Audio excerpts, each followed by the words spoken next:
Ambassador Thessen's hands trembled as another explosion shook the building. Through the tall windows of the communications center, he could see his beautiful homeworld burning.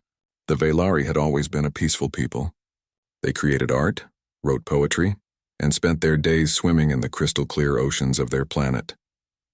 War was something they read about in history books, something other species did to each other, not anymore. The Crater Dominion had arrived 3 days ago. Their massive warships filled the sky like dark clouds blocking out the sun. They did not ask for surrender. They did not negotiate. They simply started attacking. The Velari defense fleet, small and outdated, lasted less than an hour. Now the crater ships circled overhead like hungry predators, dropping bombs and firing weapons at anything that moved. Thessen looked at the communication console in front of him. He had sent distress calls to every nearby system, to every member of the Galactic Union. He had begged for help, explained that his people were dying, that they had no weapons to fight back. The responses had been brief and cold. The Union fleet was busy elsewhere. Resources were stretched too thin. They would send help when they could, but there was no time. The shields protecting the last major city would fail within hours. Millions of Velari huddled in underground shelters, praying to gods they barely believed in anymore. "Ambassador," said Kelris, his young assistant. Her voice was quiet, defeated. "We should evacuate. The crater are preparing another attack run." Thessen shook his head. "Not yet. There is one more transmission I must send." Kelris looked at him with confusion. "But we contacted everyone." "No one is coming?" "Not everyone," Thessen said. His fingers moved across the console, typing in coordinates that made Kelris gasp. "No," she whispered. "Ambassador, you cannot. The Council specifically warned us never to contact them unless we want something destroyed." Thessen finished her sentence. "Yes, I remember the warning. I also remember the stories. Everyone in the galaxy knew about Earth. The humans had joined the Galactic Union only 50 years ago, newcomers to a civilization that had existed for thousands of years. They were strange, violent, and unpredictable. They came from a world where everything tried to kill them, where they spent their entire history fighting each other over land, resources, and ideas. The older species looked down on them, called them primitives, said they were too emotional, too aggressive, too quick to violence. The Council had placed restrictions on how many warships Earth could build, worried that humans would start wars across the galaxy. But Thessen had heard other stories too. Stories about a mining colony attacked by pirates, left for dead by everyone who could help. The humans had come. They arrived with old cargo ships retrofitted with weapons, and they did not leave until every pirate was dead or running. The miners still sent Earth gifts every year. There was another story about a research station caught in a stellar storm. The Union said a rescue mission was too dangerous.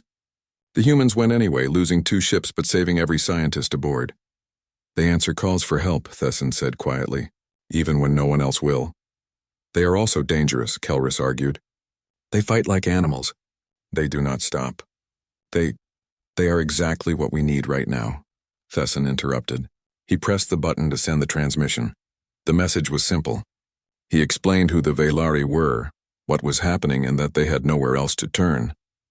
He included the coordinates of their system and all the tactical information they had about the crater fleet. Then he added one final line. "We called for help. No one answered. We will die free, but we will die alone." The console beeped, confirming the message was sent. Thessen sat back in his chair, suddenly exhausted. "Do you really think they will come?" Kelris asked.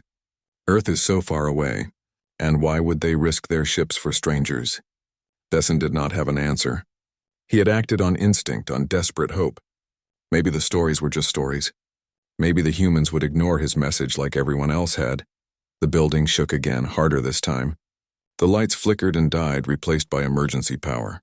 Through the windows, Thessen could see crater dropships landing in the city center.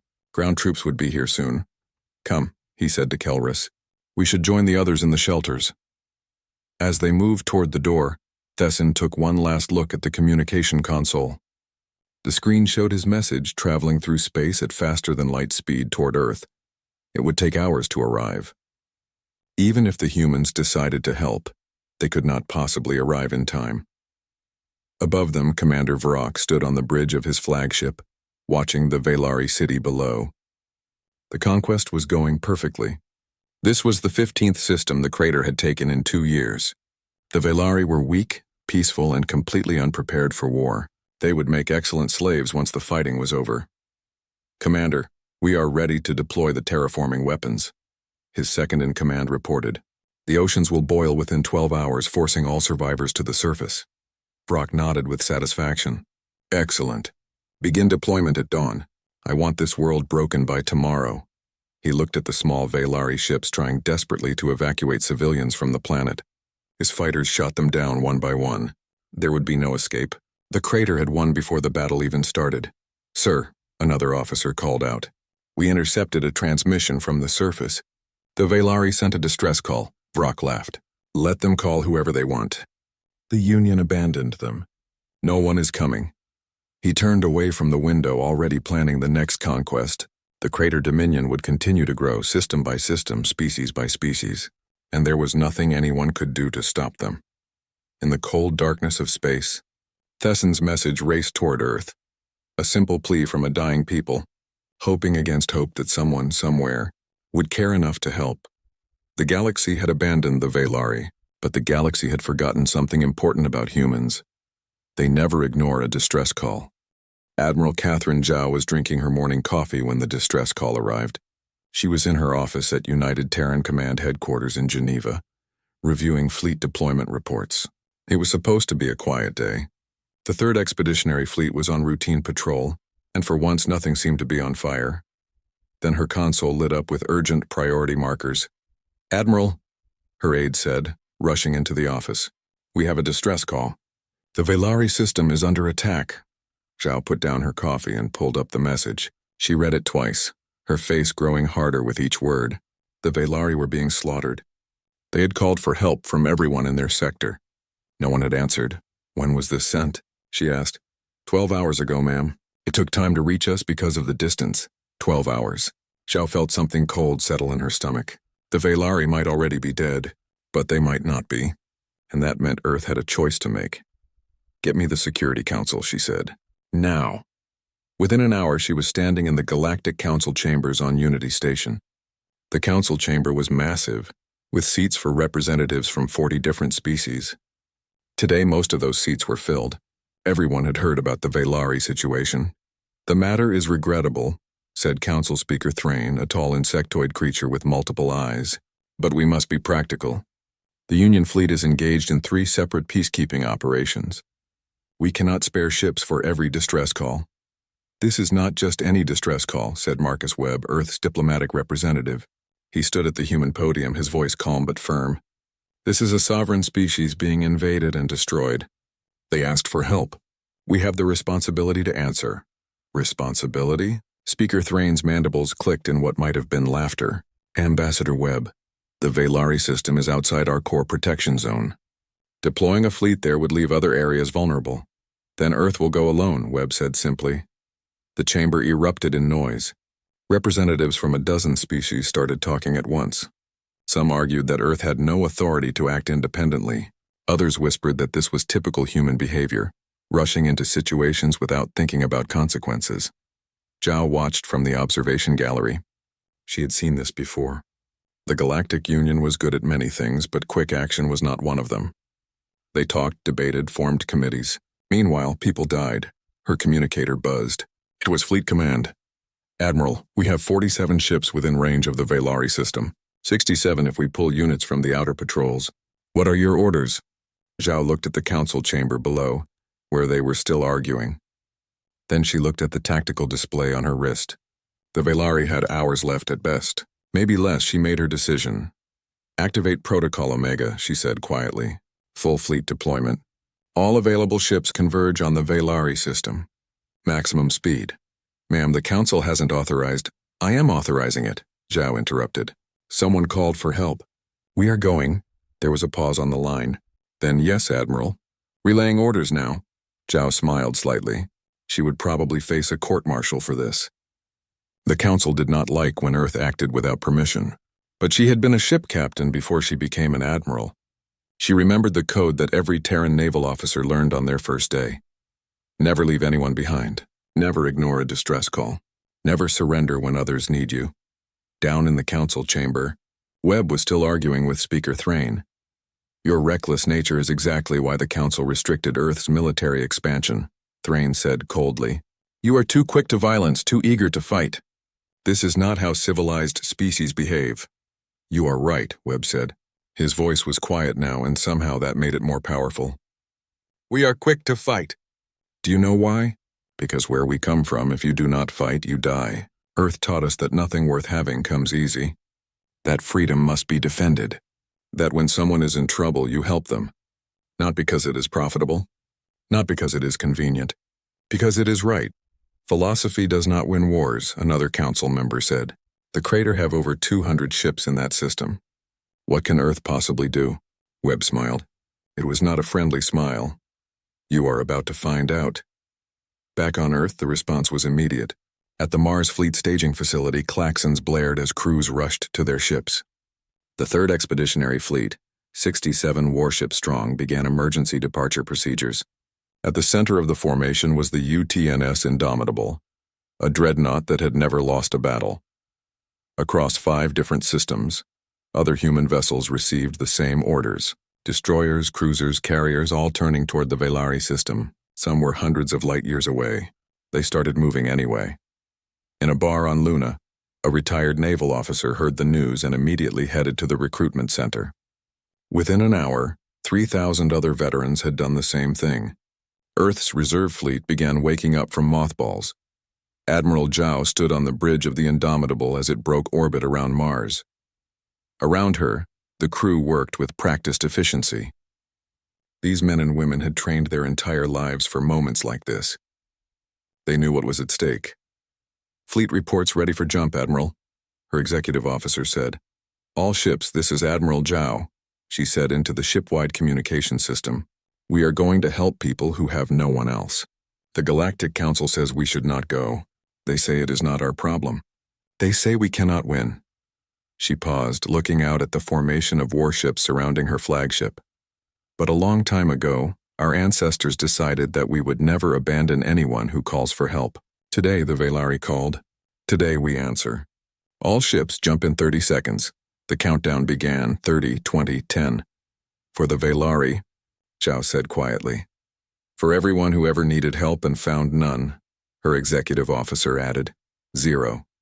The 3rd Expeditionary Fleet vanished in a burst of light, crossing space faster than thought. Their estimated time of arrival, 36 hours. Intelligence suggested the Velari had less than 48 hours left. It would be close. But humans were good at close calls. In the council chamber, Speaker Thrain received a message on his personal console. His eyes widened as he read it.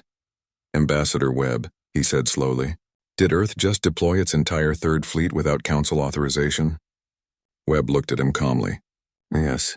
This is a violation of... Someone called for help, Webb interrupted. We are going. You can file your complaints later. As he walked out of the chamber, Webb heard the whispers starting behind him. Some species called humans crazy. Others called them dangerous. A few called them heroes. Webb did not care what they called his people. He only cared that somewhere in space a desperate species was about to learn something important. When humans make a promise, they keep it. And humanity had promised a long time ago to answer every distress call. Ambassador Thesson huddled in the underwater shelter with 300 other Velari. The thick walls muffled the sounds of explosions above, but everyone could still feel them. The entire ocean trembled with each blast. Children cried in their parents' arms. The elderly sat in quiet acceptance, knowing that death was coming. It had been 38 hours since Thesson sent his message to Earth. He had heard nothing back. He told himself that the humans were too far away, that they had decided not to come, that he had been foolish to hope. But deep in his heart he had believed they would answer. He had been wrong. Ambassador, Kelris said quietly beside him, the crater are deploying the terraforming weapons. The ocean temperature is rising. In 6 hours it will start to boil. Thesson nodded slowly. The crater were going to force them to the surface by making the oceans unlivable. Then they would capture everyone who emerged. The Velari would become slaves. Their beautiful world turned into a crater colony. Above the water, Commander Vrock stood on his flagship's bridge, watching the deployment with satisfaction. The large cylindrical weapons descended through the atmosphere, plunging into the ocean at calculated points around the planet. Once activated, they would superheat the water from below. "Commander, all terraforming devices are in position," his second-in-command reported. "We can begin the process whenever you—" The sensor officer suddenly shouted, cutting him off. "Sir, spatial distortion detected at the system's edge. Something is coming out of FTL." Vrock frowned. "How many ships?" The sensor officer's face went pale. 67 contacts, sir. Large warships. They are in perfect military formation." Vrock felt his blood run cold. "Identification?" "Running signatures now, sir. Ships match known configurations from the Battle of Proxima 7. Commander." The officer's voice shook. "They are human." The bridge went silent. Every crater officer knew about Proxima 7. It had been a minor pirate conflict that the humans had turned into a massacre. The pirates had thought they could intimidate the human merchant fleet. They learned too late that human merchant ships carried weapons. More importantly, they learned that humans did not retreat, did not negotiate, and did not stop until their enemies were destroyed. "How is this possible?" Vrock's second-in-command whispered. "Earth is on the other side of the sector. They could not have known." "The distress call," Vrock said. Understanding and fear mixed in his voice. "The Velari called them, and they came." On the bridge of the Indomitable, Admiral Zhao watched the tactical display. Her fleet had dropped out of FTL in perfect formation, just as planned. In front of them, the Velari system was lit up with crater ships.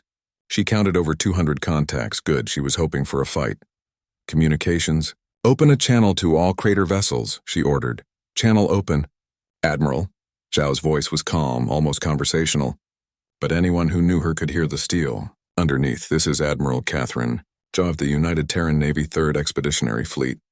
You have attacked a sovereign species and ignored their plea for help. We heard them. Stand down immediately, withdraw your forces, and prepare to face charges for war crimes. This is your only warning." For a moment, there was no response. Then a message came back from Vrock's flagship. "This is Commander Vrock of the Crater Dominion. You have no authority in this system. You are outnumbered 3-1. Leave now, or we will destroy you along with the Velari." Zhao smiled. 'Twas not a pleasant expression. "We gave you a chance," she said. "Tactical update. Show them what we brought." The tactical officer pressed a button. Suddenly, every human ship in the fleet lit up its active sensors at maximum power. The crater sensors went crazy with warnings. Weapons locks appeared on every single one of their ships simultaneously. "That is 50,000 missiles locked on your fleet, Commander," Zhao said. "Plus railgun batteries, energy weapons, and about 200 very angry pilots in our fighter wings. Last chance. Stand down." Vrock looked at his sensor displays. The humans had weapons locked on every ship in his fleet, but he had the numbers. Surely they were bluffing. Surely they would not actually attack a force 3 times their size. "All ships," Vrock ordered. "Battle formation. Prepare to engage." The first crater battle group, 40 ships strong, advanced toward the human fleet. Vrock expected the humans to maneuver defensively, to try to protect their smaller numbers with tactical positioning. Instead, the human ships accelerated directly into the crater formation. "What are they doing?" Vrock's second-in-command asked. "They are charging directly at us." What happened next would be studied in military academies for decades. The human ships did not fight like other species. They did not try to minimize damage or preserve their forces. They fought like they were born to do nothing else. The human point defense systems opened fire first. Every missile and torpedo the crater launched was intercepted before it got close. The few that got through hit shields that seemed impossibly strong for ships that size. Then the human weapons fired back. Railguns accelerated metal slugs to a fraction of light speed. They punched through crater shields and armor like paper. Missiles that moved like living things dodged defensive fire and struck with perfect accuracy. Energy beams carved through hulls, venting atmosphere and crew into space. The first crater battle group lasted 4 minutes. "Impossible," Vrock whispered. "This is impossible." Zhao watched the tactical display with grim satisfaction. "All ships continue advance. Target their formation centers. Break them apart." In the underwater shelter, Thesson felt the pattern of explosions change. They were different now, faster, more intense. He pressed his communication device to his ear, trying to pick up any signal. Then he heard it. A broadcast on the emergency channel, a human voice, clear and strong. Valari survivors, this is the United Terran Navy. We are here. We are engaging the enemy fleet. Stay in your shelters. We will protect you.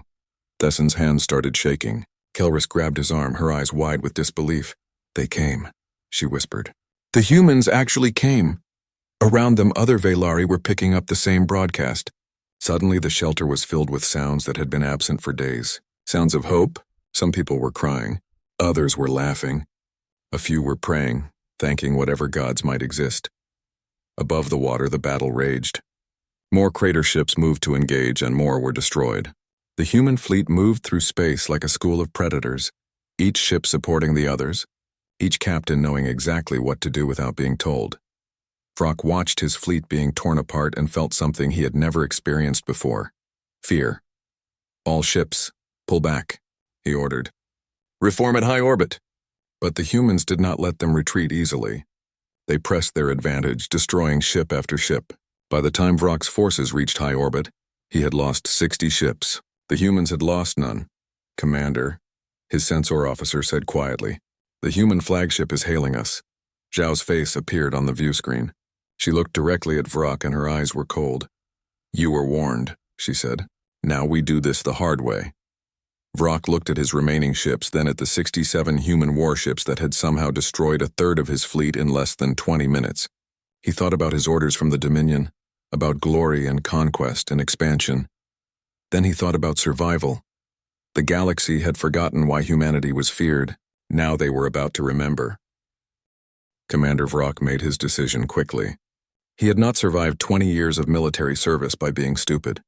The humans had proven they were dangerous, but he still had numbers on his side. 140 ships against 67. The math was still in his favor. All remaining forces, attack pattern Zeta, he ordered. Surround them from all sides. They cannot fight in every direction at once. His fleet moved to execute the command. Crater ships spread out in a massive sphere, encircling the human formation. It was a classic overwhelming maneuver, designed to force the enemy to split their fire and weaken their defense. On the Indomitable, Admiral Zhao watched the crater formation shift. They are trying to surround us, her tactical officer reported. Good, Zhao said calmly. Let them. All ships, formation Delta 3. Show them what we can do. The human ships suddenly broke their tight formation. Instead of clustering together for mutual protection like other species would, they spread out. Each ship took a position that allowed it to engage multiple enemies at once. Admiral, her executive officer said quietly, we are exposing ourselves to crossfire. Trust the plan, Zhao replied.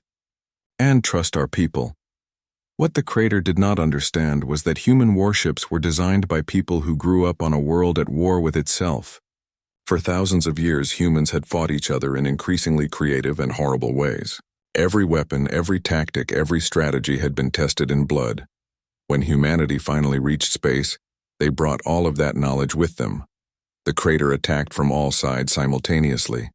Thousands of weapons fired at once, filling space with energy beams, missiles, and projectiles. It should have been overwhelming, but the human ships moved like they were dancing. They spun, rolled, and accelerated in patterns that seemed random but were actually carefully calculated. Their point defense systems worked overtime, shooting down incoming fire with machine-like precision. Their shields flickered and flashed but held, and then the humans fired back. UTNS Defiant, a destroyer on the fleet's eastern flank, had been in service for 12 years. Her captain, James Rodriguez, had been flying her for 8 of those years. He knew every sound she made, every vibration in her hull, every trick she could perform. Right now, she was performing all of them. Railguns 1 through 4, fire, Rodriguez ordered. Helm, rotate 45 degrees, then dive. The Defiant spun like a top, firing in multiple directions as she moved. 3 crater cruisers exploded under the barrage. Then she dove downward, avoiding a cluster of missiles that passed through where she had been moments before. Energy weapons charged, Captain. Fire at will.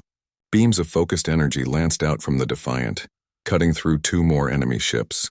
Rodriguez grinned. His crew was the best in the fleet, and they knew it.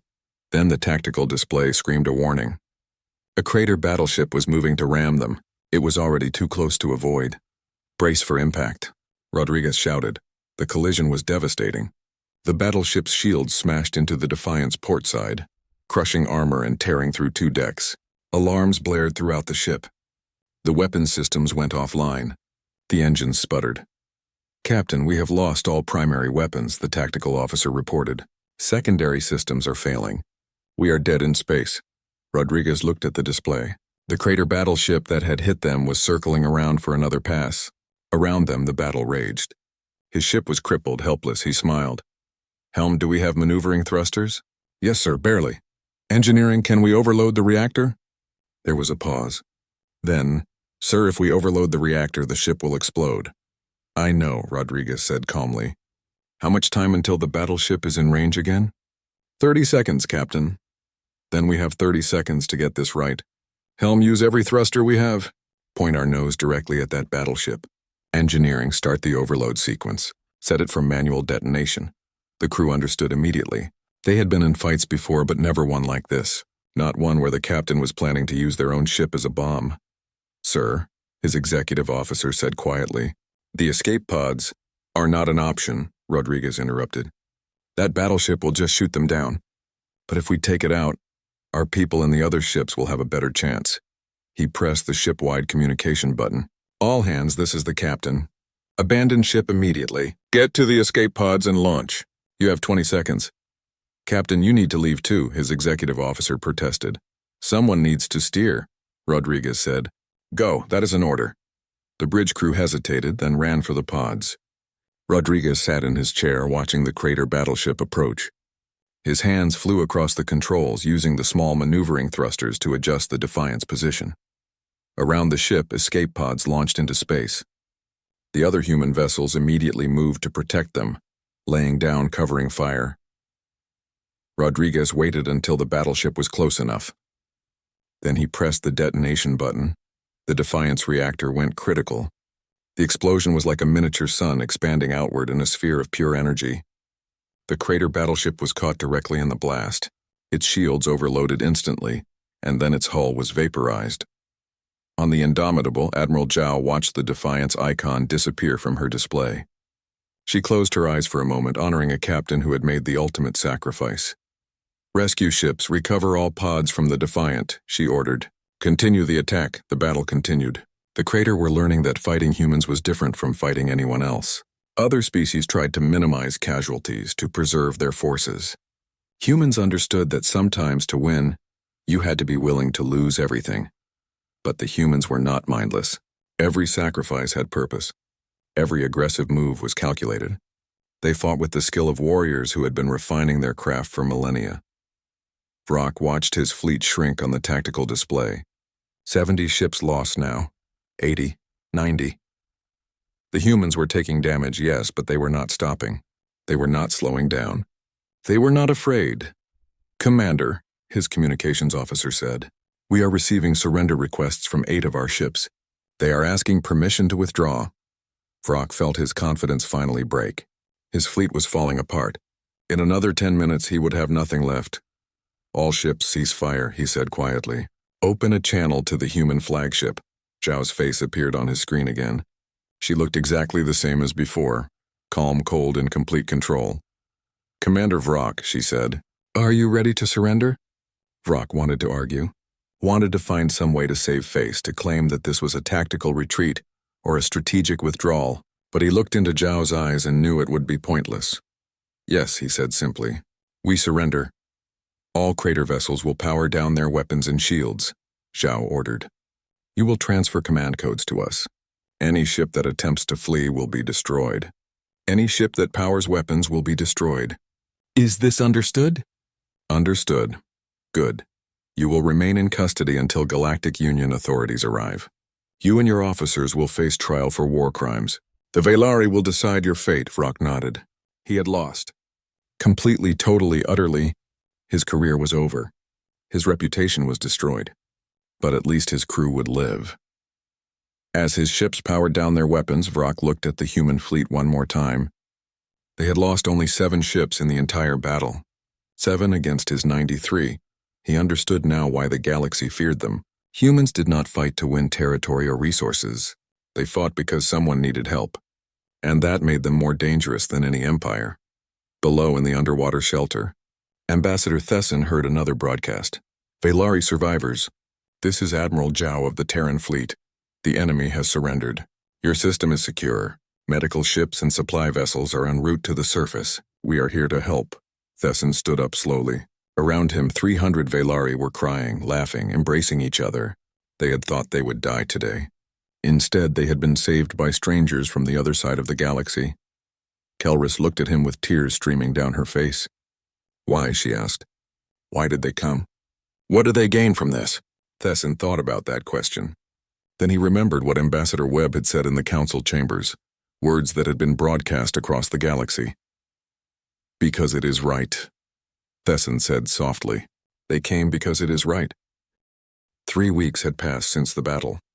Ambassador Thesson stood on the balcony of the rebuilt council building, looking out at his homeworld. The scars were still visible. Burned buildings, shattered orbital stations and the memorial gardens where they had buried the dead. But his people were alive. They were rebuilding. They had hope again. In the harbor below, human engineers worked alongside Velari construction teams. The humans had brought massive supply ships filled with building materials, medical equipment, and food. They worked 18-hour days, never complaining, never asking for payment. They are still here, Kelris said, joining him on the balcony. I thought they would leave after the battle. So did I, Thesson admitted. But apparently, humans do not consider a mission complete until everyone is safe and recovering. He looked at the human supply ships in orbit.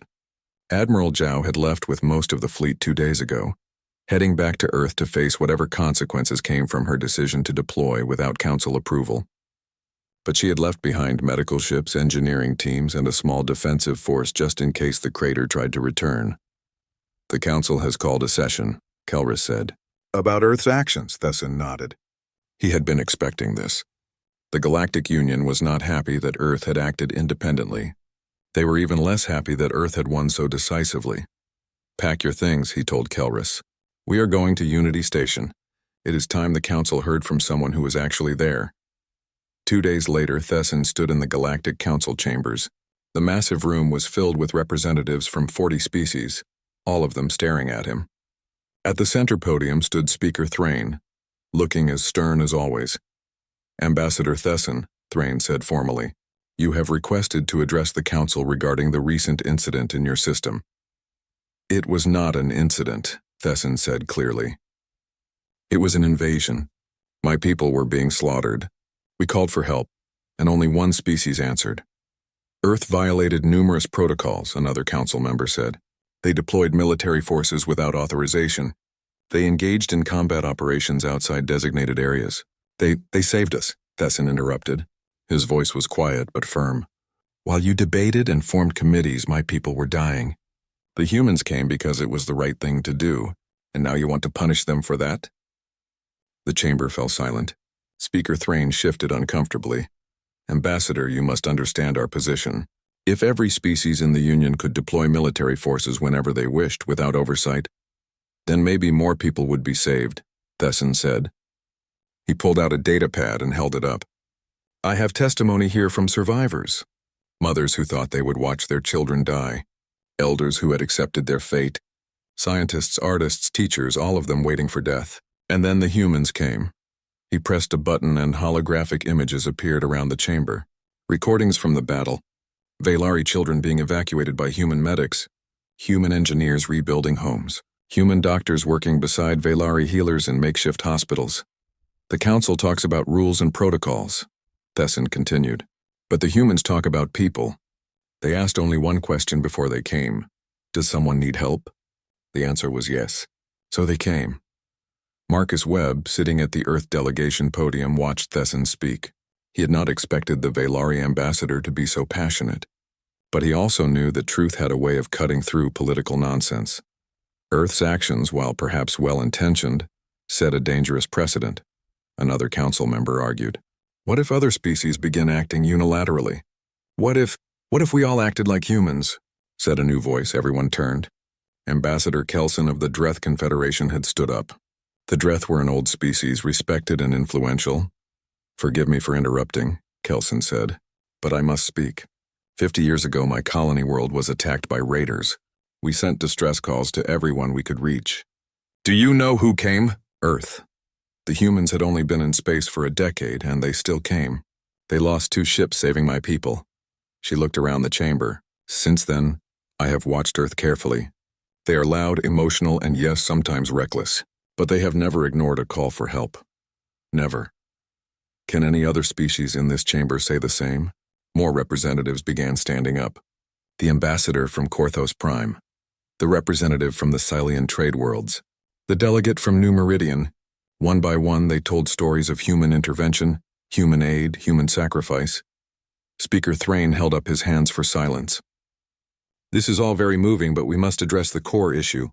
Earth deployed military forces without proper authorization. Then change the authorization process, Webb said, standing up. Make it faster. Make it simpler. Because the next time someone calls for help, Earth will answer again. We will always answer. You can punish us, restrict us, censure us. It will not change who we are. He looked directly at Speaker Thrain. The only question is whether the Union wants to work with us or against us. The vote came 3 hours later. The Council officially censured Earth for unauthorized military action, but they also created a new emergency response protocol, one that allowed for rapid deployment when lives were at stake, and 7 species formally requested defensive pacts with Earth. The censure was meaningless. Everyone knew it. Earth had won a moral victory that no amount of bureaucratic punishment could erase. On Earth, Admiral Zhao stood before a military tribunal. She expected to be stripped of her rank, possibly imprisoned. Instead, she received a formal reprimand that went into her permanent record and a private commendation from the defense minister. Officially, we must discipline you, the minister told her. Unofficially, you did exactly what we would have done. The censure will be noted and then ignored.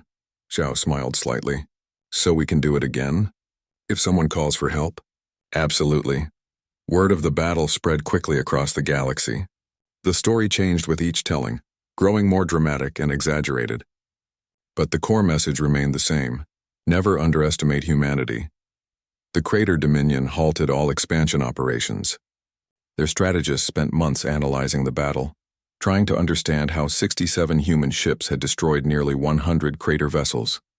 The reports all reached the same conclusion. Do not fight humans unless you have no other choice. A new term entered galactic vocabulary. Terran response. It meant someone answering a call for help that everyone else had ignored.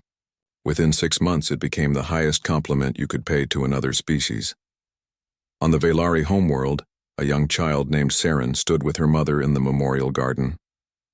They were visiting the grave of Saren's father, who had died in the initial crater attack. Above them, a human transport ship passed overhead, its engines humming softly. "Mama," Saren asked, "are the humans still here?" Her mother looked up at the ship, then at the human engineers visible in the distance still helping to rebuild their world. "Yes, sweetheart, they are still here. Why do they stay? Do they want something from us?" Her mother thought about that question. She remembered the terror of the invasion, the hopelessness of thinking they would all die. She remembered hearing the human broadcast, that calm voice saying, "We are here. We will protect you." "They do not want anything from us," she told her daughter. "They are here because we needed help. That is enough for them." Saren looked confused. "But everyone says humans are scary, that they are dangerous." "They are dangerous," her mother agreed, "to anyone who threatens people who cannot defend themselves. But to those who need help, they are the best friends you could ever hope for." Far out in space, a human scout ship patrolled the edge of Velari territory. Its crew was small, just 20 people. But they carried enough sensors and weapons to detect and respond to any threat. The captain, a young woman named Sarah Chen, sat in her chair and looked at the star charts. There were hundreds of systems nearby, thousands across the sector. Any one of them could call for help tomorrow. "Captain," her communications officer said, "we are receiving a maintenance update from the Velari. They say the new planetary defense grid is online." "Good," Chen replied. "They should be able to defend themselves now." "How long until our patrol route is complete?" "Another 2 weeks, Captain." Chen nodded. 2 weeks of patrol, then back to Earth for resupply, then out again to another system. It was not glamorous work. There were no medals for routine patrols, but it mattered. Because somewhere out there right now someone might be in trouble, and if they called for help, humans would answer. That was the promise humanity had made, not to any government or treaty organization, but to themselves. Never leave anyone behind. Never ignore a distress call. Never surrender when others need you. The galaxy had learned something important in the Veilari system. They had learned that humans meant what they said, that when they made a promise, they kept it, that when they decided to help someone, nothing would stop them. Ambassador Thesson understood this now. As he prepared to leave Unity Station and return home, he thought about the future. The Veilari would recover, they would rebuild, and they would never forget who came when they called. In his pocket, he carried a small pin that Admiral Zhao had given him before she left. It was simple, just a blue and green sphere representing Earth, with a single word beneath it. Promise, Thesson smiled. That was all humans needed. Someone made a promise to help others, and an entire species kept it. The galaxy had trembled when Earth's fleet arrived. But it was not just fear that made them tremble. It was the realization that somewhere out there, a species existed that believed in something more important than politics, profit, or power. They believed in keeping their promises. They believed in helping those who could not help themselves. They believed that when someone called out in the darkness, someone should answer, and that made all the difference.